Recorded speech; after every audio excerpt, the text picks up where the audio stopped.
Hey there, it's Gary Parrish. It's Sunday, February 20th, 2022. Welcome back to the CBS Sports Eye on College Basketball Podcast, where we sometimes discuss camel fighting, dodo birds, and leaky black. Matt Norlander is here with me. If you're watching on YouTube, please smash that like button like you're Brandon Davies. It's right in front of you. It costs you nothing. And while you're here, if you haven't already, please go ahead and subscribe to the YouTube channel. It matters, so please help us out with that. We thank you in advance. All right, Deadleg. So here's a peek behind the curtains for the listeners. Early on Sunday, I texted you and not group text, and I was like, assuming nothing crazy happens today, what should we lead on, you think? And I don't usually ask these questions because normally I have a pretty good idea of what I'd like to talk about, but it was like, what do you guys think? Should it be Auburn losing again, or Kentucky winning shorthanded, or Texas Tech sweeping Texas? And if I remember correctly, it's been a long day, but if I remember correctly, we settled on Auburn. But then something crazy happened. Wisconsin beat Michigan. Nothing crazy about that. But what happened next was wild, and it led to Michigan coach Juwan Howard hitting Wisconsin assistant Joe Krabbenhoff with an open hand. Deadleg, this is where I'll bring you in. You wrote the column about it. Before we play the clip and discuss what happened, please explain to listeners what happened at the end of the game that led to the incident in the handshake line. I know we're going to go longer on this than I even want to, but arguably this has become the biggest story in sports coming out of the weekend. I mean, we'll see. We're going in real time. We got the All-Star. The All-Star game's happening tonight, right? Like, I've lost all track of everything that's going on. But I mean, I think this maybe has become the biggest story in sports. So I do have a column up that I think literally posted minutes ago. I frankly haven't even read it back since I filed it to the editors, but I did talk to a couple of coaches after all this happened. And what they basically said was, this was a bunch of BS, man. And what they meant by it was like, this game was done. Like, this whole thing gets avoided, period, if both of these coaches can just toss their egos to the side and end things the way that these things normally end most of the time in these games. Wisconsin had pulled away. It won. But Juwan Howard, if you really want to go to what truly started this whole thing, it is Juwan Howard when he opted to press with the game over. Wisconsin had its backups in. There's no reason to press. None. The game's done. What are you doing? Completely pointless. Juwan Howard's decision to do that. That is actually what starts this whole thing. Okay. Then Greg Gard says, well, hold on a second. Like, these are my backups and I don't want to have a turnover. Again, whatever. But Greg Gard's like, okay, you're going to do that. I'm going to do this. So he calls a timeout to reset the 10-second clock to get it over the timeline so there's not a turnover. Again, both these things are idiotic and stupid. Who the F cares? But you want to know why this starts? It's that Howard wants to press when the game is over. Gard calls the timeout. And in the postgame, we're going to play it, but in the postgame, Howard said the timeout's what set him off because it wasn't necessary. Dude, your argument caves in on itself. You didn't need the press if the game was done either. Completely pointless move. So both coaches are at fault. Their egos got in the way. And then we got to the post-game scuffle, handshake line, all that stuff. Back to you, GP. So for those watching on YouTube, it was wild because Andrew Catalon is signing off the way you do at the end of a CBS Sports game. And he starts to notice, like, hey, there's something happening here. Juwan Howard's like not in the handshake line the way a coach normally is. And I give everybody at CBS Sports who was making the end of that game happen credit for staying on it and recognizing we have a possible interesting situation here. I don't think anybody anticipated it escalating to where it escalated to, but it's tremendous that they stuck with it the way they stuck with it. So for those people watching on YouTube right now, here is what it looked like. And if you're listening on Spotify or Apple Podcasts, this is what it sounded like. 77-63. And Juwan Howard not going over immediately to shake hands. Now he's going to get in the line. Interesting finish here. 77. Oh, see, and they're going at it. Oh, yeah. Howard and Gard are not happy right now. as the two of them continue to have words. We told you Juwan Howard was not happy about that timeout. And Juwan Howard just threw a right hand. And now we got a scrum. We have a scrum in Madison. Players are pushing and shoving. This is an ugly scene. This is an ugly scene. Oh, my God.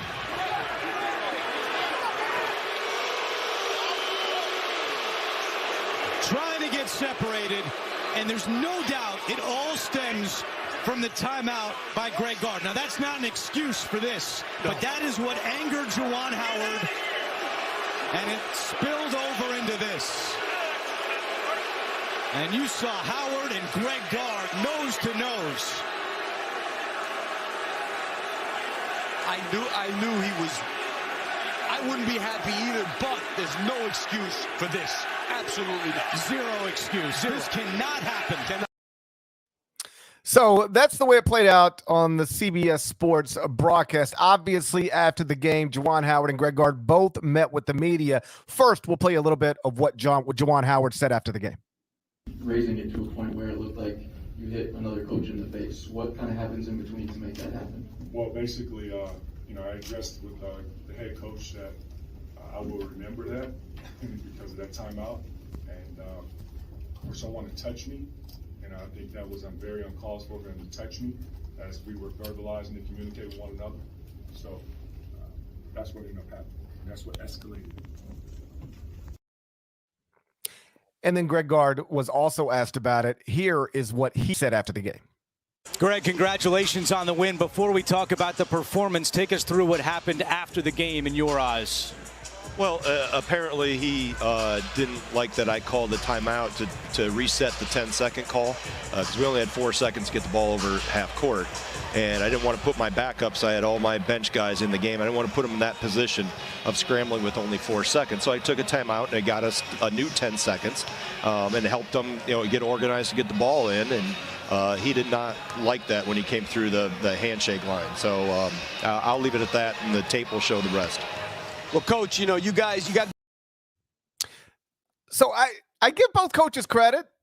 They told the truth post-game. Like, they both accurately described what happened. But there is no getting around the fact that the root of this is Juwan Howard pressing at the end in the final seconds of a blowout.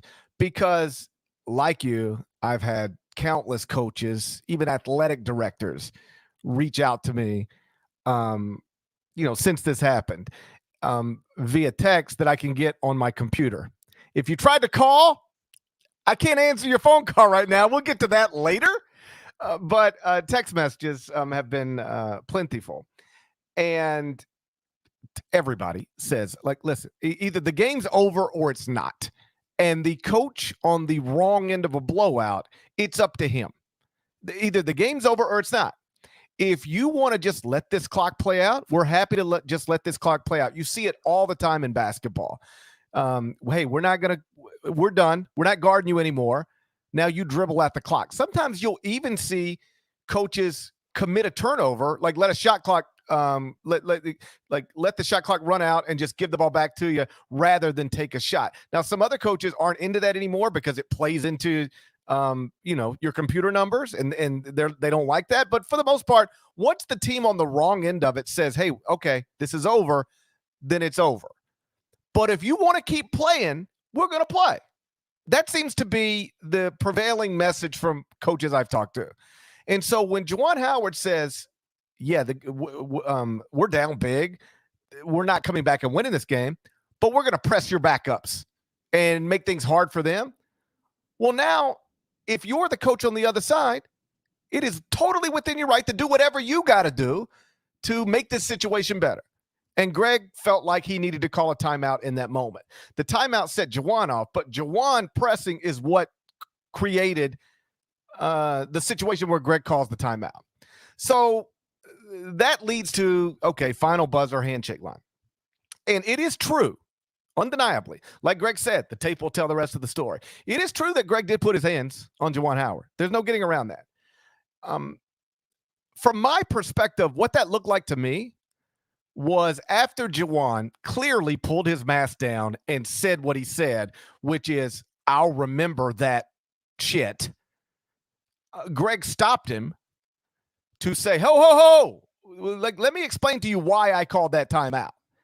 I didn't interpret that as Greg putting his hands on Juwan Howard as much as let me stop. Hey, stop right here. Let's talk about this. Let me explain this to you. But that said, I can understand why Juwan might have interpreted that way. And then obviously things escalated from there. I do not know what Joe Krabenhoff said to take it to another level, because he clearly said something. Like, however mad Juwan was at Greg, he didn't take a swing at Greg. He took a swing at Joe. And so Joe had to say something to set that off. At this point, I don't think we know what that was. But I think most people are going to agree with this, unless it was way over the line, racial slur, something like that. There's just no explanation for a college basketball coach taking a swing at another college basketball coach. This is how outlandish it is. My brother, bless his heart, knows nothing about college basketball. He doesn't follow it. He doesn't. I doubt he's ever heard this podcast. He knows nothing about college basketball. He loves NASCAR. He's watching the Daytona 500. Even he texted me and was like, yo, what is going on with these basketball coaches? And he was like, is this normal? Is this a normal thing? How often does something like this happen? And I said, this never happens because it never happens. This is a wild scene. Well, it's not that it never happened. We get there's a dust up every so often in the handshake line, but to this level, yeah, obviously this is not common. Inform your brother appropriately. So here we are. I want to know what now I texted Krabenhoff and I said, checked in. I told him I was writing a column. He deferred any kind of comment. He's like, I'm just going to let Greg Gard and our AD handle this. So I have no comment. Because I told him, I was like, I'm going to write about this and I'm going to say in the column that I want to know what you said. And he's didn't offer that. So I don't know what he said or what he did. He's in the middle. Like, he's maybe talking to Howard. There's a player there as well. I don't know what prompted this. That's still the great unanswered thing as we record this shy of 8 Eastern here on Sunday night. Maybe if you're listening to this podcast at some point on Monday or even Tuesday, perhaps we have an answer to that question by that point. Can't read the future. Don't know what that's going to entail. Gard's not completely off the hook here. I get what you're saying, because Howard tries to do the blow by. Right. He gives Gard, Howard, he has to say something. So he says it. And then Greg wants to be like, whoa. Okay, hold on here. Greg touches him first. Now Howard immediately points at him and gets right up in Gard too. So it's right like that. But Gard touches him first, and then there's a video I tweeted out. We're not going to play it on the podcast because it's a ton of profanity. You can hear Juwan Howard saying, "Don't effing touch me," like 5 times in a row, and you can clearly understand why Juwan Howard doesn't want. It's not that Juwan Howard is afraid of Greg Gard or anything like that. Just get your hands off of him. And Gard's trying to almost calm Howard down. That point has long since passed.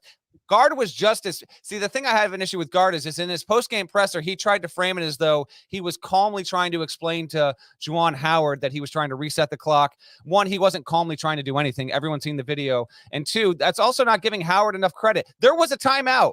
Juwan Howard doesn't know the rule. I think Phil Martelli then at the very least knows the rule. But to assume that Juwan Howard doesn't know the rule, I think doesn't give Howard nearly enough credit. So you have all that. Then Krabenhoff gets into the picture. What he says, I don't know. Juwan Howard deserves a lengthy suspension. That is undeniable. But a point in my column is this is not all on Juwan Howard. It's just not. He's at the center point of it. What he did, you can't have happen. This is now the second incident in 2 years he's had a confrontation with another coach. Last year was Mark Turgeon in Maryland. It wasn't nearly as bad as this. I don't want to say we have a pattern developing, because I don't think that 2 times in 2 years is necessarily a pattern. The next time it happens, I would say it's a pattern. The next time it happens, perhaps Juwan Howard would be fired in that instance. I don't think that Juwan Howard should be fired. I do think he should face a lengthy suspension. If you told me he was sat for the rest of the regular season, I wouldn't have any issue with it. You cannot have this, obviously. And what makes it even worse for Juwan is when he went into the press conference, he didn't have any kind of contrition. He had none. I'm literally getting a text from a head coach in the Big Ten right now saying, I'm listening to your podcast. Thank you, to what we're talking about with this topic altogether. Because obviously, this has lit the conference on fire. Juwan Howard needs to be held responsible for what he did. You cannot be swiping at another. He assaulted Joe Krabenhoff. Now, I don't know what Joe said. I don't know what he said. That could be a very important component to this. But to talk like Greg Gard is not at least partly responsible, and then Howard ignites. There were players on both sides that had closed fist punches that through. Okay. Not that I don't know. I doesn't sit well with me that this is suddenly just all on Juwan Howard because he was the one that really struck first. I get it. He deserves a serious punishment, but it's just not all on him. If Greg Gard had let him just go by, just take the win, man. Just take the win. You're at home. Let him walk by. Let Howard say his piece. You don't need to stop him and say, here's the deal, man. In fact, if you call a timeout, the 10-second rule resets, and I wanted to get across. Like, they were both pissed off. And again, if they just didn't have that nonsense at the end of the game, we wouldn't have had this to begin with there. So, I don't know. It just, the whole thing is ugly. And I could see it playing out in real time that everyone was going to lay this at Juwan Howard's feet. I'm just not there. I can't get there. I'm not saying that Greg Gard needs to face the same exact suspension length as Juwan Howard or anything like that. But to think that this was all on Michigan and only on Michigan and only on Howard, I think is inaccurate. I just do. Howard that's highly problematic. And the fact that he did not apologize at all for that after the game is stunning to me. He knows what he did was wrong. His own boss came out, basically put out a statement refuting what Howard was saying. And I think he's going to face a serious punishment there. But I think let's just be fair to what happened. We can see the entire video. That other video that was sent out, I want to get the reporter's name right here. So let me just say it real quick. I tweeted it out. I want to make sure I get his full name correct because he was right there. It's actually really good journalism. Pablo Iglesias. He is right on these two dudes as this all goes down there.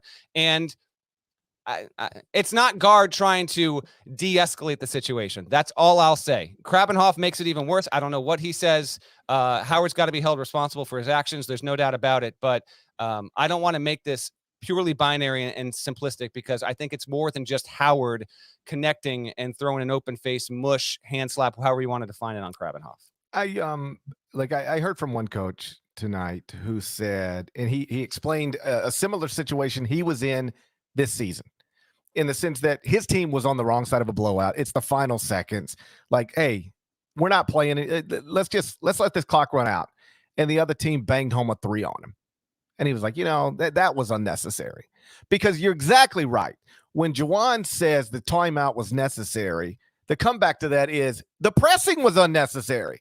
Like, the timeout was unnecessary. Gotcha. But what you were doing that caused the timeout, that was also unnecessary. And by the way, I've heard a little bit of like Juwan saying he wasn't pressing. Dudes were up 94 feet under the basket guarding them. Okay. If you don't want to define whatever the hell that was as true press, it's all semantics. They were playing him like it was John Chaney. Okay. They were defending him under the basket. So Gard has the right to do it. Shouldn't have gotten to that point. So this coach said, listen, we're on the wrong end of a blowout. It's the final seconds. Like, let's end this. And the other team, they got their subs in and they bang home a 3 at the end. And the coach said, yeah, that was unnecessary. And he said, I was a little pissed about it. But I think the phrasing he used is, I just took my ass whipping and kept it moving, And that is what I think most coaches would tell you you're supposed to do in that spot. Do the blow-by handshake, keep your mouth shut, and take your ass whipping and be done with it. So perhaps that's what Juwan should have done rather than pull his mask down and say, I'm going to remember that, to Greg.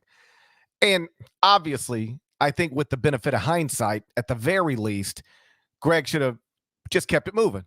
Hey, we just beat Michigan on CBS. Let Juwan Howard pop off. We're good. Keep it moving. In that moment, though, and you can say he's wrong if you want to. It's fine with me. I'm just saying in that moment, I can only see this through my own eyes. But if I thought the other guy was out of line first, pressing my backups at the end of a game that's already decided, and that's the only reason I called the timeout that he's mad about, and then he wants to pop off at me, my instincts would be, hey, yo, man, you caused this. Like, you're mad at me? I didn't want to call a timeout.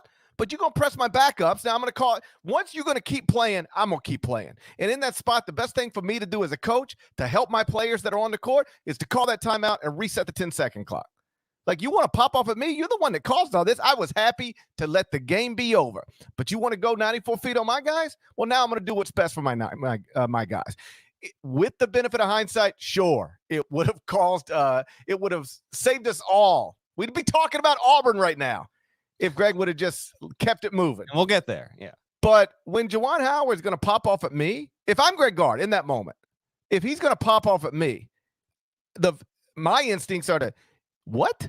You're going to remember what? You're pressing my backups. Game's already decided. So what did I do? Call a timeout? That's what you're mad about? How about this? Deal? Don't press my backups when the game's already decided. I won't call a timeout that'll aggravate you. You could say Greg Gard should have just kept it moving and not say anything, and I'll agree with you. But is that what most people would do? It's not what I would do. I just don't like. Gard tried to reframe the situation in the press conference after he had cooled down. That was also just the other thing. But yes, like just the machismo involved in all this, I thought was just a joke. Now I want to loop in Nada real quick here, because we talked briefly before we started this podcast, and he had an interesting point of view. Nada is our producer, if anyone's watching or listening. And listen, this is such a big event. I think we will have people listening to this podcast that maybe haven't listened a long time or coming to the first time. Nada Edwards produces this podcast. Nada, what is your interpretation of what you saw, or at least your reaction to how this story has played out over the past few hours? At least to start this, and thank you for looping me in on this, but the first thing I come to, like, Greg Gard is just as, and Norlander, you've been on this, Greg Gard is just as responsible for this as Juwan Howard is. Because after the third time you get told, do not touch me, like that, it's on at that. You have to listen. It's either that. Second thing is, I really want to know what Krabenhoff said. Right. Because there are very few things, even in the heat of passion, that will get me to at least mush you, let alone start a fight. So I think we honestly have to figure out what was said there. And then the third one, and I know you disagree with this one, Norlander, a kid, none of the student athletes that threw punches or anything else should be facing a suspension on this. This was mishandled from the adults by the adults from jump. I'm okay with none of the kids receiving the suspensions. Let the coaches take all the hits on this, and let's move forward. I will say this. Okay. Like on the long list of reasons a head coach can't do something like this is because your players are going to follow you. Like once you throw the first, whatever that was, slap, mush, punch, open-handed, whatever, once you take it there, your 19 and 20-year-olds are taking it there. And now you've got this ugly scene that could have obviously gotten a lot worse than what it was, but what it was undeniably bad. And so that's the other reason you just cannot have a coach go there, because once you take it there, like if one player takes it there, everybody might not be on board with it. But once you see your coach take it there, now it's on. And what you saw in the subsequent moments was evidence of that. I do think not as accurate in the sense that what on earth did Joe say that set Juwan off like that? Because this all started, like, Juwan Howard might not even know who he is. Right, and I want to be clear that I am not accusing Joe Krabenhoff of saying something completely inappropriate. We just don't know. I'm not accusing him of saying anything. I have no idea what he said. I want to know what prompts that kind of response out of Juwan Howard. That's the thing, because there is nothing Greg Gard did or said that made Juwan Howard want to smack him. But right. Joe Krabenhoff said something that made Juwan Howard want to smack him. And I don't know what that was, but it's got to be. Juwan was mad at this guy. Have you ever been in an altercation? Like you're mad at this guy right in front of you. What does this guy over here got to say to make you turn your attention over there and pop him? I have no idea, but it's got to be. It's got to be something. I don't know. I highly disagree. The players have to be suspended. If there is players closed fist throwing punches on video, the league will not stand for that. So yeah, they're going to be suspended. The adults absolutely made this. They instigated the situation. They made it worse. And once Howard went after Krabenhoff, then it was suddenly on. And like Michigan, they're in this, like, they're trying to get into the tournament. The season's been disappointed. These guys are pissed. And then suddenly, like, it is the just brutal concoction of a loss, highly competitive environment. They just kicked your tail. They pulled away at the end. You see your head coach, the guy you talk with, the guy that leads you every day, he suddenly throws a hand, and then you feel like you just want to get out some frustration. I get it, but they're going to be suspended. I don't know how long, and I don't know which player specifically will get that, but you got to sit players if they throw punches. Like, there's just, you cannot not do that. It would set a brutal precedent. My biggest question is how much of a punishment will those players get versus Howard? And then I don't anticipate Gard will face a suspension of any kind. But I hear what you're saying. I do hear what you're saying on that, Nada. And there are certain perspectives that, frankly, Parrish and I don't have, that we need to be empathetic to and respectful of. So I wanted to give you voice to that as well, because I think that's also an important component of the confrontation and how it played out. Yeah, I would assume Greg Gard faces no real punishment. Let's define the baseline of punishment at a suspension. I would imagine Greg Gard gets no suspension. The players who threw punches on video, they're going to face a suspension. And Juwan Howard's going to face a suspension. I think it stopped short of termination, although there were plenty of people, even like legitimate media, not just randoms, but people who have real jobs in media, saying that he should be terminated for what he did. I'll stop short of that. I don't like. I'm not there. Yeah, I'm not. Yeah, I don't like throwing around termination for one bad moment. Although I recognize, like, by definition, one bad moment could lead to life in prison, right? Not as it relates to this, but I'm just saying there's a lot of people in prison who are there for one bad moment, one bad decision. I'll stop short of Juwan Howard should be fired. I'm not going to go there. But does he deserve to be punished in some way? Yes. And I'm assuming he will. And the fact that his athletic director pretty quickly came out with a statement that wasn't really trying to, weave here and weave there. It was like, hey, the statement more or less was, I'm paraphrasing here, but like, whatever led to this. There's no excuse. I got it. There's no excuse for that. I'll let you. Court manual says there is no excuse for any of our staff or student athletes to get into a physical altercation with others, regardless of instigating factors. I reached out and apologized to Chris McIntosh and President Coleman. They're with Wisconsin. And President Coleman has reached out to the UW Chancellor Blank to apologize for the totally unacceptable behavior. We will review the situation more thoroughly and work with the Big Ten Conference as they determine their disciplinary actions, and we'll determine if any further disciplinary actions are needed. Word manual is, of course, exactly right. Side note, hello to everyone new to the Eye on College Basketball YouTube chat. Where you guys been, man? We got some fun episodes on the regular here, so it's great to see everyone so well behaved too. Wow, this is an amazing thing we've got going on YouTube right now. We all encourage very healthy, friendly, respectful dialogue. Thank you for stopping by. That's about all I got on this, Parrish. I think we'll get something in an official capacity on Monday. Hell, maybe we'll get something late Sunday, but I bet you the Big Ten comes down on this on Monday. Michigan's next game is at home against Rutgers on Wednesday. That's when we'll get all disciplinary action. Oh, by the way, Michigan's next 4 games are all at home. Yeah, I would think the Big Ten acts pretty swiftly here. I mean, everything's on video. We've got pretty good audio. They're probably going to want to know what Joe Krabbenhoff said, but it should be noted, it's not like Juwan post-game tried to justify what he did by saying, you should have heard what this guy said to me, or what this guy, like, he didn't go there at all. So, perhaps we'll find out. Maybe it'll be a mystery forever.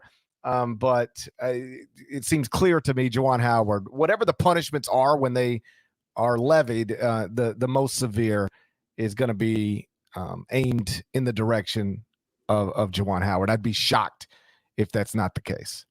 So Wisconsin, Michigan wasn't the only thing that happened this weekend, although it feels like it. We'll get into some other things next. First, though, a word from our sponsors. Back on Paramount Mountain, where entertainment lives. Look, amigos, cave paintings of all who live here.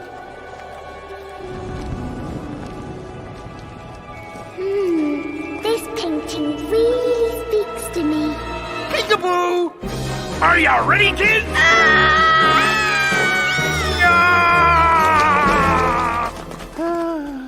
I always do this. So, Deadleg, the first bracket reveal was Saturday morning. live on CBS, America's most watched network of stars. Gonzaga was the number 1 overall seed. Any surprises among the selection committee's top 16 seeds? Man, that feels like 5 days ago. Surprises? Like genuine surprises? No, I didn't think so. Quick question to you before I answer yours. I'm going to fire it right back at you. I saw that you tweeted out your top 16 matched the committees. I know that's not in order. What was, if you happen to know it, what was the biggest spot discrepancy? It couldn't have been more than 1 or 2, I would think. No, it was actually fairly significant, but it was interesting. Their top 16 is my top 16 as of Saturday morning. Like I tweeted the top 25 in one Saturday morning, like I do every morning, and the first 16 schools were the first 16 schools for them as well. So it's just sort of funny. Every morning I get somebody, most mornings, several somebody telling me I have no idea what I'm doing and I'm an idiot and I'm biased. And turns out like I pretty much got it. And the reason is because I rank teams, and we've talked about this before. There's a million different ways to rank teams. You can put an emphasis on, any number of things, but I try to prioritize body of work. Other things matter, injuries, how you've been playing lately, computer numbers, all that stuff. But I try to, especially this deep into the season, prioritize body of work. So every year, the first bracket reveal and my top 25 and 1 lines up pretty well. And this year it was 16 of 16, but I did have them in slightly different order. And the biggest discrepancy, Baylor. I thought Baylor at 5 is a little high based on the way they had been playing, based on they just lost a key rotation player. I have Baylor as a 3 seed right now, and they had Baylor as the best number 2. Not something I'd scream and fight about. You know how much I love Baylor. But I was surprised that Baylor, the biggest surprise for me was that Baylor was number 5. Going in, I did when I got to the studio on Saturday at HQ, I kind of scratched out or typed out what I thought the 16 order. I had Baylor at 7, so they weren't like a huge surprise. I just thought they would value the high end wins there. Where do you have Baylor right now in your rankings? I think 12. 12. Oh, wow. Okay. So there we go. So yeah, that actually is a fairly big discrepancy. These rankings are now obsolete, but I'm still going to read them off real quick with the results. Gonzaga was 1, it won. Auburn was 2, it lost. We'll get to that. Arizona was 3, it won. Kansas was 4, it won. Baylor was 5, it won. Kentucky was 6, it won. Purdue was 7, it won. Duke was 8, it won. Nova was 9, it won. Texas Tech was 10, it won. Tennessee was 11, it lost. Illinois was 12, it won. Wisconsin was 13. Did Wisconsin win? UCLA was 14, it won. Providence was 15. Providence won! As all of this is happening, and oh, by the way, with Wisconsin and Michigan, Providence came back from 19 down at Butler to win. It was the largest comeback since Ed Cooley had gotten to Providence. They won again. They did it again, man. It was incredible. I didn't see any of it. Once it was like 2 minutes to go in the game, I was toast. So don't know what happened. Providence fans, congrats. Your team won, was 15th overall in the seed line, and then Texas was 16. Texas, of course, lost at home to Texas Tech. Overall, fine. Informative, helpful. History shows that literally every year we've done this. 3 of the 4 teams that are on the 1 line in February are on the 1 line on Selection Sunday. That would have even also been the case almost certainly in 2020. The 3 of the 4 projected 1 seeds when the tournament got axed were the same 3 from February. And then you'll have like 3 or 4 that might swap out, drop out. So that could be Texas, might not be on the 4 line when we get to Selection Sunday. We'll see what happens with, I don't know. Wisconsin got the win. Maybe not. Maybe actually, I'm looking at this now, Parrish. Like maybe Tennessee. I don't know. Maybe Texas. But I feel like a lot of these teams have done a lot. Now a lot can still happen. We've got 600 games still to go or whatever overall in men's college basketball before we get to conference tournaments. But I was intrigued by this. So a couple more notes. 1, Auburn going to the Midwest instead of the South. You know why that is? How about this? Chicago by mileage is closer to Auburn's campus than San Antonio, Texas. Kind of surprising, right? I will say that as I was watching the bracket reveal and they said, and in the South region or in Auburn, they pop up Auburn. And then they were like, what was it? Midwest? Midwest. Yeah. Yeah. I was like, why isn't Auburn in the South? And you just told us. There you go. Chicago's technically closer. And so that's why Auburn went to 1 in the Midwest. I like the West the most. Gonzaga, Duke, Illinois, Texas, but the East having Kansas, Kentucky, and Villanova all going to Philly with, oh, by the way, Wisconsin, which is like second in quad one wins in the country right now. Pretty good. So that was my primary takeaway, first impressions. It was interesting to see this come out, and then Auburn, all of 3.5 hours later, if that, take a loss against Florida when Jabari Smith had 28. Auburn still projects as a 1 seed at this moment. That loss doesn't knock them off the one line, but it would right now. I think we can accurately say that it's Gonzaga and then Arizona. And then if you want to debate Auburn or Kansas, you can. I think actually still Auburn would be there. I would have Auburn at 3rd overall and then KU at 4. Yeah, I mentioned how Baylor had been playing, but they obviously got another win on Saturday. But at the time the bracket reveal was happening, Baylor was 3-3 in its past 6 games with a season-ending injury to a rotation player who played, I believe, around 22 minutes per game. So that's why I do have them lower and would have had them lower than the selection committee. But whatever. Again, I didn't think there was anything too crazy there. I did think it was interesting that Houston was has been a top 10 team most of the season, and they got completely left out. And I think that was right. Houston, as of yesterday, had 0 quadrant 1 wins. Now they got a quadrant 1 win on Sunday in a wild finish, but they didn't have one as of Saturday. So I thought that made sense. Anyway, like selection committee, I thought they did the top 16 looked pretty good to me. I can't disagree. You want to tour around and talk about these results here? Yeah. So just some big bullet point stuff from the weekend. Auburn is now 2-2 in its past 4 games after that loss at Florida on Saturday. Kentucky rallied from 13 down to beat Alabama without Ty Washington and Xavier Wheeler. When they went 13 down, I was like, okay, well, this is what they look like without their starting backcourt. And then they just put on a show the rest of the way. Oscar Tshiebwe was excellent again. Texas Tech completed the regular season sweep of Texas. And did you hear it? Somebody tweeted audio, iPhone footage from inside the arena. When Chris Beard got introduced inside the Irwin Center, it felt like you could hear more boos. Really? Than cheers. Yes. Okay. He got booed at home by the Texas Tech fans that showed up at the Irwin Center, so that was something. Like you mentioned, Providence came from 19 down to win at Butler. Illinois won at Michigan State. I'll let you take it wherever you want to take it. I will start with those, and then we'll tour around elsewhere. Texas Tech, how about this? So they get the sweep of Texas, only strengthen their credentials at this point. I was looking after we did this highlight on Saturday with Hakeem Dermish, the host of that marathon afternoon. Great stuff working with him. We noticed here's Texas Tech at Oklahoma, or home versus Oklahoma, at TCU, home versus Kansas State, at Oklahoma State. Right now, Texas Tech is 21-6. Mark Adams has a better start through 27 games than any coach in Texas Tech history. He's, Chris Beard did things that had never been done in Texas Tech before. Well, now Mark Adams already has done that, right? So it's viable that the Red Raiders could be 25-6 going into the Big 12 tournament. If they do that, they'll have 4 losses in the league ledger. They're probably not catching Kansas, which has 2. Baylor also has 4, but TTU could be a 2 seed in the Big 12 tournament. I actually think it's got an outside shot, maybe even better than that, at being a 2 seed overall. There's no outright bad loss on the schedule. It just has losses on the road to teams that might not make the tournament. Oklahoma, won't spend too much time on the Sooners, but Oklahoma's now 14-13, and it didn't win on the road. It wasn't even competitive against Iowa State.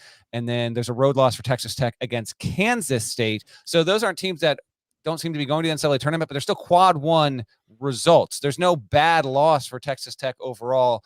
And again, we talked about this a couple weeks ago, but it's, Mark Adams has just done a phenomenal job. So I don't want to harp here. I just would put him, I would go Tommy Lloyd 1, Ed Cooley rallying from 19 down to win at Butler. He's number 2. I guess he's number 2 in my coach of the year. I really think I might go Adams 3, Bruce Pearl 4, top 4 coach of the year candidate. And then Calipari might be 5 for me. That might be my 5 off the top of my dome coach of the year, top 5 list right now. I don't know if you agree, disagree, or have any other thoughts on that, but good win for the Red Raiders. I'd probably vote Ed Cooley, coach of the year right now. Tommy Lloyd, Mark Adams in some order. the next two. I mean, what Ed's doing with this Providence team is incredible. And I know that Tommy and Mark both inherited good situations, but they've made them great. You know, you can't say that you knew Texas Tech was going to be this good unless you had Texas Tech being this good in the preseason. And you can't say you knew Arizona would be like, you know, a number one seed unless you had them projected that way in the preseason. Just because they inherited nice situations doesn't mean that they haven't done incredible jobs to get those places where they're at right now. And it's wild to look at. It'll be the AP poll on Monday, the top 25 and 1 right now. 1 Gonzaga, Mark Few's Zags, 2 Arizona, Tommy Lloyd's Wildcats. It's just sort of wild that it's Mark and his longtime assistant at the tip top of the sport right now. Agreed. He's done a great job. Auburn losing 63-62.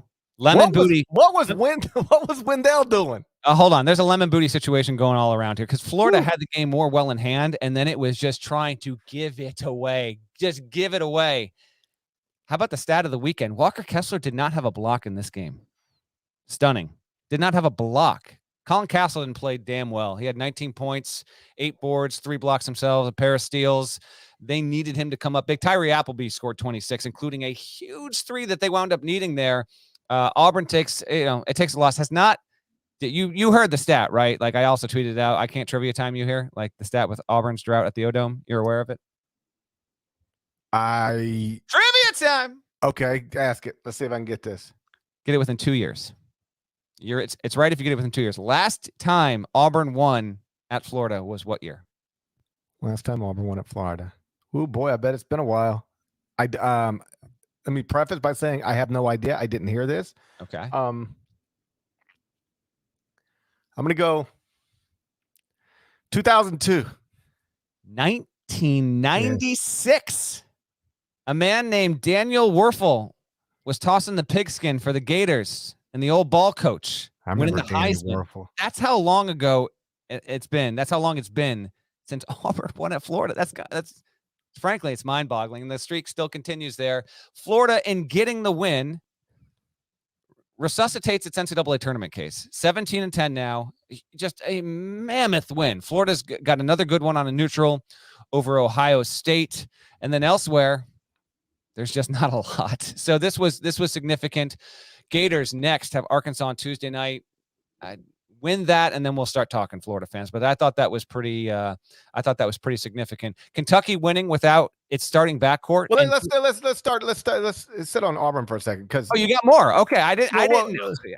Florida was up 7 with 91 seconds left and almost gave the game away. Like Auburn had the ball, 7.5 seconds, down a point. Yeah. Yes. The interesting thing about Auburn, or among the interest, or just a noticeable thing about Auburn. Tell me how many other teams you could say this about. Might be done in terms of national title contenders. Their 2 best players are not end of game players. Like you can't just throw the ball to either one of them and say, go make a play. Jabari? No. He doesn't bounce it. He doesn't really bounce it. He can do some. Now, they couldn't get him the ball in that play, and he wasn't even trying to get the ball. I don't know why. That was weird. The whole game was weird. We've been waiting on Jabari Smith to have like the kind of game he had, and then Auburn loses it, and then they didn't even get him the ball. I gotta have him taking the shot, but they did. They couldn't get it to him. It was a weird spot and all that stuff. The problem is for him to get a shot there, it's almost got to be a pick and pop. You cannot. Like, you can throw the ball to Paulo Banchero and say, now go win the game. Mm-hmm. You can't really throw the ball to Jabari Smith and say, go make a play. He's not a put it on the floor guy right now. I saw this stat a week ago, maybe, and I apologize. I cannot remember where I saw it or who said it, but it was interesting that he had made, I might be slightly off of the numbers, but the point, the sentiment's true. It was like he had made 42 jumpers in the SEC. Yeah. Like jump shots with 43 dribbles. He does not bounce it. He catches and shoots. That's a good stat, my man. I was unaware. It was something like that. So it's wild when you're watching the end of that game. It's like, well, how do you not get the ball to Jabari Smith? He's the number 1 pick of the draft, maybe. And the reason is because you can't just throw it to him. and say, go make a play, because that's not really what he does right now. And then the other best player is Walker Kessler. And you don't really throw the ball to a 7-1 big, and that it's just it was a tougher situation for Bruce Pearl and for Auburn than I think it appeared on a surface level. And so the interesting thing about Auburn is that they've got these two incredible talents in Jabari Smith and Walker Kessler. And yet in that moment, you probably have to rely on Wendell Green or Katie Johnson to make you a play. And those guys can both make plays. They have done it this season. But boy, when they don't, it's like triple frustrating for Auburn fans, because your instincts are to say, why is that the person who's got the ball in his hands at the end of the game? But and I'm not and I cannot defend Wendell Green. He was determined to take a shot, but he didn't take it when he had it, and then he couldn't get it, and then he was like, let me throw it to Walker, and couldn't get it there. And even if Kessler would have caught it clean, I don't think he'd have been able to get a shot up in time. It was a disaster of a final possession. But, for those people who are just saying there's 7.5 seconds left, get it to, side out of bounds, get it to Jabari Smith and let him go. He's not really built to do that right now. I'm eager to see the Auburn experience in the NCAA tournament and what exactly they do in those spots there. Because statistically, Jabari Smith is a very reliable mid-range, long-range shooter, but it's about getting him those shots and getting him to be successful in that spot. Kentucky doesn't have its starting backcourt. Alabama, I think Alabama opened this game 9 of 12 from three-point range, Parrish. I don't know how much you caught of this in real time or whatever, but I was at the green room in HQ, so I had all the games on, and I was just fixated on what Alabama was doing. At one point I thought, is this really going to happen? Like, are we talking? Are we going to? I really thought, are we going to lead the Sunday podcast? Little did I know, with Alabama beating Kentucky by like 18 on the road when Kentucky was shorthanded. Didn't exactly go that way. I don't have much here on UK other than to say, you have to still continually put this team on the short of all short list. I'm talking top 3, top 4, most likely national champion contenders for what it's able to do. It's not at full strength. It gets another, like, just an, oh, by the way, Oscar Tshiebwe, just like, yeah, cool. 21-14. That do it for you? And meanwhile, like, Jacob Toppin played well. Kellen Grady went off for 25 points. Keon Brooks had a good game with 18. They've got all this experience. It's a different kind of Kentucky team. So, don't need to wax poetic too much. I just wanted to at least mention the fact, like, I feel like we can take it for granted. They got down big against a tournament team that's beaten quality opponents, was on fire, and then, like, they're down 13, and then Kentucky, they just flipped it without their starting backcourt. A lot of teams can do that, so I just wanted to give them a little love. Any thoughts on that, or keep going? Yeah, well, if you're John Calipari now, pretty clear to me, don't play them till they're healthy. I agree. Like, your guys know that they can win without them now. Even if you take a loss because you don't have them, it's not that big of a deal. What is more important, being a 2 seed instead of a 3, or having Ty Washington, Xavier Wheeler completely healthy for the NCAA tournament? If the difference between those guys coming back early and not coming back until they're 100% healthy is a seed line, fine, drop me to a 3, drop me to a 4. Maybe you could get a 1 if they came back now, or you might be a 2 otherwise. Let me be a 2 then. I want my guys healthy at the start of the NCAA tournament. And I think John is on the same page with that. I think he understands that. I think it's why he set them both out on Saturday. And I don't think you'll see either one of them come back until they're ready to go, because I'm with you. When that team is healthy, they're good. They're good when they're unhealthy, but when they are healthy, it reminds me, and it's more of a modernized version of this, and I'm not comparing it in any way other than the way I'm about to describe it. I remember those back-to-back Florida teams that won national titles, and they weren't the most talented from an NBA perspective, although they had, like, I think Torian Green even got a cup of coffee in the NBA, but like Corey Brewer obviously played, Al Horford, Joe Camille. They had NBA players, they're real talented. But more than that, it was just a well-constructed college basketball team. They had a point guard who could score, a real shooter right beside him. Corey Brewer was this, lockdown wing defender. You had 2 really good bigs. Fast forward all these years, you really don't want 2 bigs like that anymore. I mean, you can figure it out, I guess, but you don't want them. It's not the way basketball's played anymore. But this Kentucky team, like you've got one incredible big, you've got a modernized 4, multiple ball handlers on the court when healthy at all times, multiple shooters on the court at all times. It's just a really well-constructed, John over the years has had some super talented Kentucky teams that weren't well-constructed. It was just like, we got 5 stars. Now let's figure out how to get them to play together. This team was put together with it appears with a real purpose. It's well put together. It feels like he knew these are the things that I need to win with at a high level. And so let me find those things.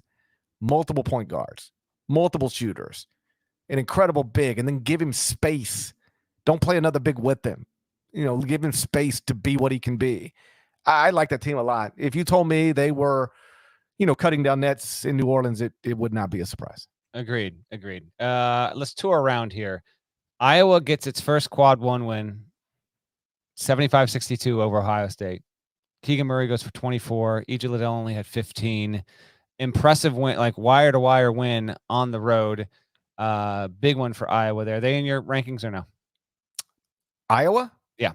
No. Okay. Well, just I didn't know with the win and the win. It's obviously a nice win, but yeah. I mean that's the first one. I know. No, again, sometimes people are listening on Monday and they might not have checked, so I want to. Yeah, no, I was on my radar because of the computer numbers, but again, I mostly rank on body of work, and their body of work is not top 26 in the country right now. Okay. Arkansas is the team that didn't make the top 16 reveal on Saturday. That would be in best position now to do it. 21-6, got a home win over Tennessee. A bit of an ugly game, but they got the win. Arkansas, as previously mentioned about 20 minutes ago, whatever, or 15 minutes ago, they're going to play at Florida on Tuesday. I'll preview the Monday and Tuesday slate for you in just a second here. Illinois won at Michigan State. Michigan State made it close late. Tyson Walker finally had a huge game, but Illinois holds on, and in doing so keeps pace, at least in the Big Ten. Michigan State's hopes of finishing atop the Big Ten ledger, even if it would be in a shared fashion, is done. Sparty is 9-6 in the league. Meantime, you've got Purdue, Illinois, Wisconsin tied with 4 league losses overall. Kofi Coburn maintains his case for first-team All-American and National Player of the Year. Chase, you just, again, we have such a crowded field for this, and I think it's absolutely fantastic. UConn won 72-61 over Xavier. Xavier is still okay, but it's really slipping here. But I wanted just to bring this up because James Bouknight was courtside and he got ejected. Now, I still don't know what he got ejected for. I didn't have the volume on that TV, and there was just so much going on. I didn't follow up. But then he just instead the official kicks him out, so he starts making his way up, and then he dips right into the student section. I can't share it on the pod because I haven't shared it with Nada. I had 2 people direct message me photos of them hanging out with Bouknight and the student. Because I asked, I want video or photos if this is actually true, because a buddy of mine who was at the game said Bouknight got kicked out. Instead, he walked right into the student section. And I said, this is awesome, but you better not be lying to me. And so then I sent out a tweet, can I get evidence of this? And sure enough, James Bouknight, who's an NBA player, it's All-Star Weekend. He wasn't in any of the festivities. I thought that was just a power move, man. Did you happen to see that? I did. If you're an official, don't you just have to? I get it. He was on the court with his phone. I get it. It's also James Bouknight. Don't you just have to say, yo, man, you don't sit down and don't make me do anything. Don't you have to have a little more patience with James Bouknight than just your random idiot fan? I would think so. I still don't know why it happened the way it happened, but I don't know. By the way, I got to give our guy Chris Hassel some love here. So he's on the call for UAB North Texas, previewed on the Friday show. Hopefully this isn't too loud, too soft here. Here's how North Texas extended its winning streak. Chris Hassel again on the call. Switch, big on little here. Perry for the lead. Oh! He did it again. 2.4 left. Walker's got it. Hill launched from half court. And North Texas Jelly for the championship. Run the streak to a dozen. That's what that was. Yes, it was. It was Jelly for the championship. Jelly for the championship. Great call, Hassel, avid listener of the pod, and did a great job there. North Texas will be getting love In this week's court report, I'm scheduled to talk with Coach Grant McCaslin, who, by the way, as an aside, I was looking this up. This will be in the court report. Grant McCaslin, former Baylor assistant, has been with North Texas since 2017. He got promoted. He got the job after spending a year at Arkansas State. 20 wins, 21, 20, 18 a season ago in a shortened season, and 1 over Purdue in upset fashion. Now at 20-4. Might be a prime candidate for a bigger job this offseason. We'll see, or this upcoming March, I should say. We'll see. Elsewhere around, Carolina gets a win. Carolina, quad one win for the Tar Heels. Quad one for Carolina. So, hey, listen, it's a start. I did write last week on the dribble handoff that UNC would make the tournament, and then I think it was after that UNC next night lost to Pitt. Lost at Pitt at home. So we'll see if I wind up being brutally wrong on that or not. By the way, LSU lost by 14. It had a 14-point lead. It lost to South Carolina. Bubble results in general that we haven't touched on. Bubble good. Wake Forest beat Notre Dame. That's good for Wake. That's kind of a double bubble game. Bad for the Irish. Wake Forest is clearly a tournament team as of right now. North Texas, I mentioned. I think North Texas actually has a bubble case at this point with that win. They might not need it, but I think they've got a serious bubble resume at this point. Davidson beat St. Louis. Not much of a bubble team, but like if you lost it, you would have been. And then Florida beats Auburn. The bad loss is Oklahoma to Iowa State. TCU lost to Baylor. Their case is getting a little bit slippery. A quasi-double bubble game. Miami lost at home to Virginia. Virginia now has swept Miami. It's going to play Duke later this week. We'll preview that on the Wednesday pod because that's a Wednesday game. Virginia is 1 win away from okay, we really got to talk about the Wahoo. So we'll wait and see. And then Loyola Chicago, man. Well, 2 of them. BYU lost at St. Mary's. BYU is not in the field right now. I actually think BYU needs to win every game until the WCC title game at minimum to have an at-large case. If you really peel back on that resume, that's an important one. Then Loyola Chicago. Just real quick on this. So Loyola Chicago loses at home to Drake. This is Loyola Chicago's resume right now. They were safely in the field in the eyes of some going into this weekend. Parrish, I'm not so sure about that. All right, here are the metrics, all of them as of Sunday night. Net 37, KPI 57, and strength of record 46. That's just resume overall. If you're not top 40 in resume, you're already battling an uphill climb. Predictives, they're good, but they're not that great. The best of them is KenPom, 36, 38 in BPI, and 45th in Sagarin. Loyola's best win is over San Francisco, which projects as an NCAA tournament team right now, but isn't a lock. Other than that, it doesn't have like a high mark win. It's done decently enough, but I don't know, Parrish. It's 2-2 in quad 1, 2-3 in quad 2 to be 4-5 in quad 1 and 2. We've gotten a little bit accustomed to this program, obviously being relevant, one of the better mid-majors, but I almost wonder if there's a reverse situation going on where we almost give it the benefit of the doubt because of the name. If this was Illinois State instead of Loyola Chicago, they're not even close to the tournament discussion, I don't think. So I thought that loss to Drake was pretty costly. If I'm Drew Valentine and the Ramblers, I don't mess around. I make the Missouri Valley Championship game without a loss between here and there at minimum in order to even allow yourself to be in that conversation. Yeah, they've put themselves in the problem playing in a league like that is that when you take these quad 3 losses, which is what this was, right, you can't make up for it. We saw Rutgers go from a million miles off the bubble to on the right side of the bubble in 2 weeks. Why? Because they were just quad 1, quad 1, quad 1, quad 1. You can do that in the Big Ten. You can't do that in the NBC. And so, the problem for a team like that is that I'm looking at the rest of the schedule. On Monday, they got Illinois State, quad 3, quad 4 against Evansville after that, and then a quad 2 game against Northern Iowa to close the regular season. So you don't really have – the Northern Iowa game can help you, I guess. I don't even look at quad 3 wins and quad 4 wins. It's like they don't matter.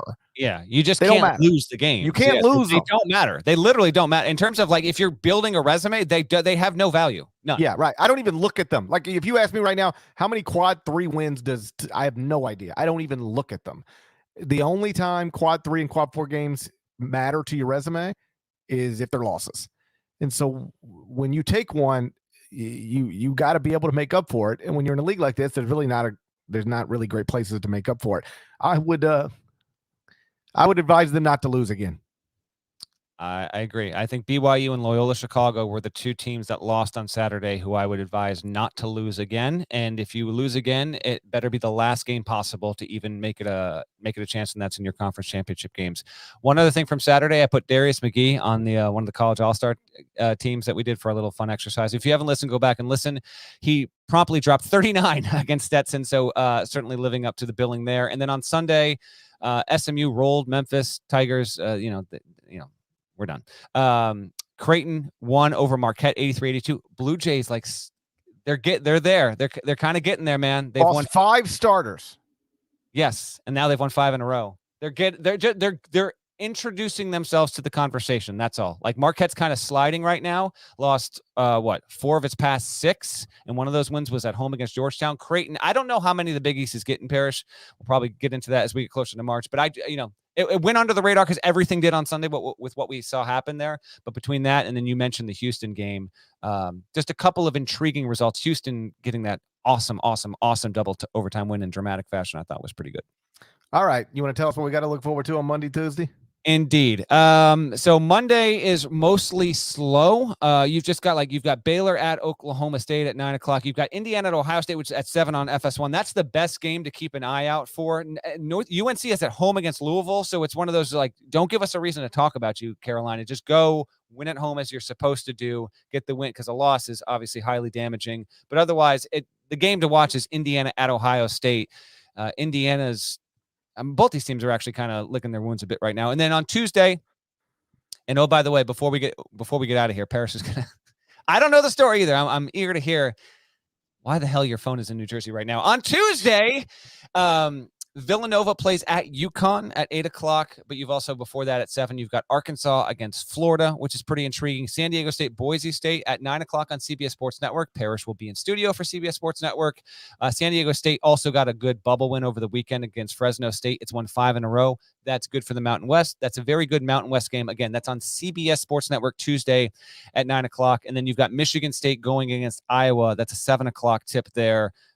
Iowa can, that's a quad 1 opportunity, certainly a good opportunity for them. So that's what to watch for on Tuesday. We'll, of course, be back here on Wednesday morning to recap everything. And I think that's all we got from a college basketball perspective. Now it's time to hand the mic back over to GP because, actually, one more promo thing. Parrish and I are going to be on, I think we're going to be on Andy Katz's March Madness podcast. So you're going to get us again on Monday, if you'd like, in a different format, venue. It'll be available at some point on Monday. If you're unfamiliar with it, go find it. We're gonna talk with AK about all that stuff. That'll be on Monday. So even more podcast goodness with us if you'd like. And now you need to explain why the hell you're talking to us from a New York City hotel room. And once we're done podcasting here, you have to go leave and go into New Jersey to retrieve a cell phone. What a nightmare. Why is life so hard? So everything's going well today. I got to the airport early, stress-free. And it's not always stress-free, me getting to the airport, because I'm always doing a million things, and I'm often cutting it too close. And my wife and kids take me to the airport, drop me off. Stress-free. Everything's good. Get on a flight. Perfect flight. Everything's good. Get in the car. Brings me straight to my hotel. Couldn't have been more pleasant. I travel with a lot of stuff. When did you know? I have a radio equipment, podcasting equipment. I'm a 3-bag traveler. Garment bag, suitcase, and then radio equipment case. So I got a lot going on. As we're approaching the hotel, the gentleman, my driver, he needed me to sign something because we have a car service picks us up. And sometimes you have to sign something. Other times you don't. I have no idea why. Sometimes the drivers say, hey, I need you to sign this. And other times they don't ever say a word to you. I don't know why one is one and the other's the other. But this gentleman, he said, can you sign this for me, please? I said, of course. So I set my phone down, signed it, got out of the car, got my bags, went to check into the hotel, and went, son of a... I recognized it immediately. Ran back outside. He's gone, baby, gone. And what you have to understand about my phone situation is my phone is not just my phone. My phone is my wallet. It has my credit cards. driver's license. Yeah, you got that. You got that great little. You got that. I did not think about this when I knew. Yeah, you got that great little holder case deal. This is a problem for you. What are you doing here right now? Why are we podcasting? I have no phone, no driver's license, no credit card. Like, if it weren't for the fact that I stay here every week and the people at the front desk know me, I wouldn't have even been able to check in. What if They were just. What if we got Jersey listeners right now who did not like our Juwan Howard segment and they're just on the run? They're just looking for it right now. Like I go to the front desk at the hotel and they're like, Mr. Parrish, because they're great. And I'm here they actually do know me. Hey, good to see you again. I said, hey, I got a problem. I just left my phone, which is my wallet, in the car. I don't have a credit card. I don't have a driver's license. I don't have anything. And they were like, well, we'll just check you in and you can bring us, but let us swipe a card later. Perfect. But God bless them, by the way. Because what happens if they just say, if I'm just a random and they're like, you can't check in without an ID and a credit card? Well, I'd be homeless right now. I'd be on the streets of Manhattan. So, I was literally about to. I was just about to say podcasting from your cell phone. That's not true. No, you do not have it. I don't have it. So, I reach out to our travel coordinator, who is awesome. Shouts to Chinadu. And I was like, yo, man, here's the deal. I don't even know how to get in touch with this guy. Can you help me get in touch with him? So he gets in touch with him. The driver is awesome, but he lives in New Jersey, 45 minutes from this hotel. And Chinadu was like, because I texted him. I can text from my computer, but cannot FaceTime or anything like that, best I can tell. And so I texted Chinadu. That's a good question. Sorry to interrupt. Can you only FaceTime or call if the phone is within range? That's a good question. I think it's got to be connected to the same Wi-Fi. There we go. Because like for the first time ever, I had to like text my wife and say, hey, if you need me, you're going to have to call the hotel room, whatever, because I don't have a phone. So if you need me for any reason, I call the hotel like it's 1986. Just to recap, this is now 2 times in the past 2 months. One time your wife gets a call from someone on Instagram, a woman who has DM'd you. She made weed cookies. And now you have called your wife to say, babe, I don't have my phone anymore, so you might not be able to get a hold of me. It's a hell of a deal. So so I've got to take a car. I got to take a car to New Jersey. Except, how do you even get an Uber with no phone? It's a hell of a deal I done found myself in. So what are you doing? Somebody is suggesting. So Chinadu, God bless him. He was like, I texted him and I said, hey man, have you heard anything back about my phone? He said, yeah, it's in. Let me get you the exact place. I wouldn't say the exact place on a live podcast. I'm not going to say. I just the city. The man who has a very strict principles about extortion. Let me just protect you against yourself. It's in a place called Carteret, New Jersey. Do you know that place? I don't even need to know if you had to go that far with this. It's 45 minutes from here. So I text Chinadu. I'm like, yo, have you heard anything about my phone? And he said, yeah. He said, I'm about to go get it. What should I have done right there? Because what I did was, he said, I'm going to go get it and bring it to you. Ooh. Which sounded awesome.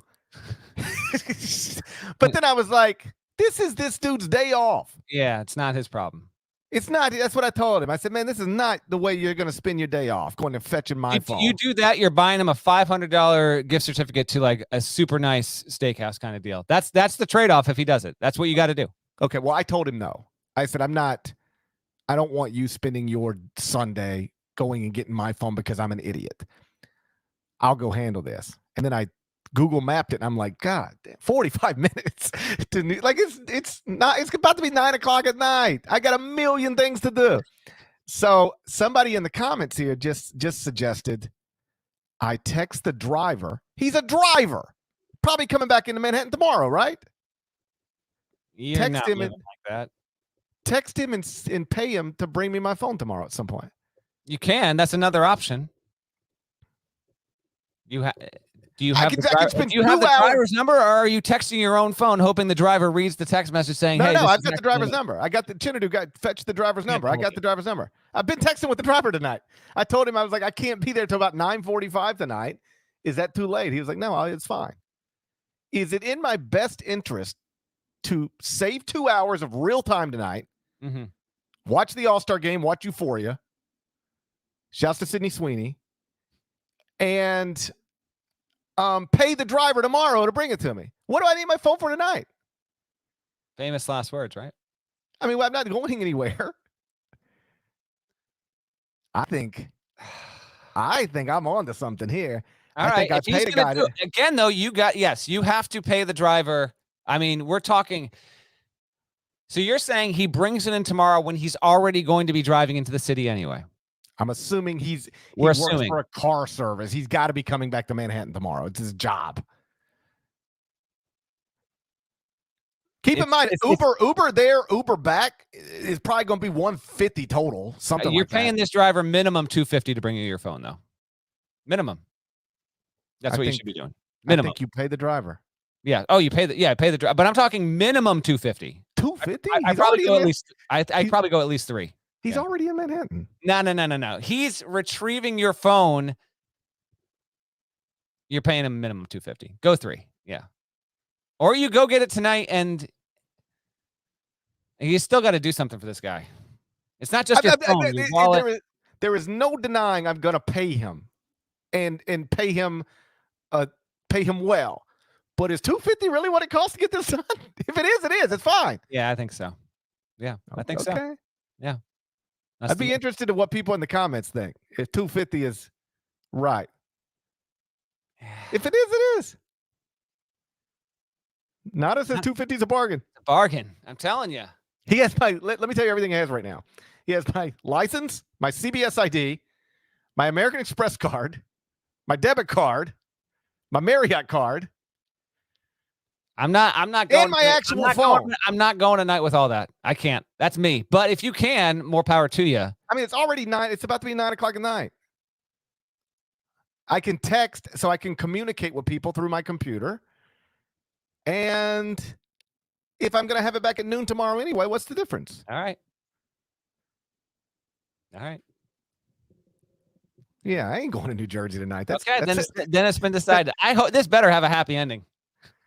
This better have a happy ending. This guy's got your life in his hands.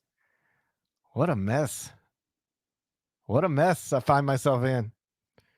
Why do I keep complicating my life? This could have been no Juwan Howard-Greg Gard. We're in and out in 45 minutes. You're halfway to Jersey already. It's not how it went down, though. Thanks a lot, Big Ten coaches. You ready to get out of here? Let's go. Shouts to Devin Downey. Shouts to Chester, South Carolina. Shouts to Leon Morris, legend. Leon Morris. He was a legend. Russell Steinberg, who's great, who hops in the chat here, goes, sounds like a good opportunity to extort Gary Parrish. It's wild that things get flipped around on me. 100% correct. Oh, that's so good, Russ. Oh. It's all flipped around on me. Shouts to Larnell and shouts to Eric Liss. Let me tell you about Eric Liss. Got a message a few months ago from his girlfriend, Carol Ann. And she said her boyfriend, Eric, turning 22 on 2/22/22. How about that? And she had asked him, they was in conversations like, hey, what do you want for your birthday? And he said the only thing he wants for his birthday is a shout out on the Eye on College Basketball Podcast. So she set out to see if she could make that happen because she's sweet. And so she reached out, given that I'm the one that does the shout outs, she reached out to me and I said, you know what, Carol Ann, I have the power to do that. Just please remind me the weekend before 2/22/22 because there's no chance I'll remember this. I can't even keep up with my phone. And so she reached out over the weekend and reminded me. And so here we are. Shouts to Eric Liss, who is from Chicago. There we go. Go Bears. Student at Missouri and loves UCLA and Mick Cronin. I don't know how all that works. I don't know how all that goes together. I think we should just take the credit for Cronin UCLA. As far as I'm concerned, he probably didn't even know until he listened to this podcast. So shouts to Eric and shouts to Carol Ann. Hope you guys are having a wonderful night. Again, thank you to the most well-behaved comment section in the history of this podcast. Just flawless, right? Well, hold on. I keep seeing things at the bottom. I don't even know what this means, but I kept seeing things and it was like so-and-so's been blocked for 5 minutes. What has to happen to make that happen? Yeah, exactly. Nada, talk to me about what goes on when you're blocking people. Look, when we start bringing up 25, 30-year-old trials and we start saying people are part of the jury, yeah, that'll get you blocked. I never know what's going on with those comments. In all sincerity, appreciate you, Nada, and to the majority of people in the comment section, you made it fun. And I apparently this was one of our most watched episodes, which is no surprise because you've got a Howard thing that's gonna inflame the masses. Let's get the hell out of here. Thank you guys for listening once again to the Auburn College Basketball Podcast in the middle of the dumbest pandemic of my lifetime. Just got dumber tonight. All I had to do was pick up my phone. All I had to do was pick up my phone. If you're not subscribed, please go subscribe anywhere you subscribe to podcasts, including Apple Podcasts and Spotify. Leave 5 stars at both. Over at Apple, leave a nice review. Like, write some words. There's more of us than there are of them. Don't ever forget that. There's more of us than there are of them. If you're watching on YouTube, smash the like button. Brandon Davies, you know he would do it. And if you're not subscribed to the YouTube channel, please knock that out. God willing, I'll have my phone back at some point in the next 24 hours, and we will talk to you again on Wednesday. Till then, take care.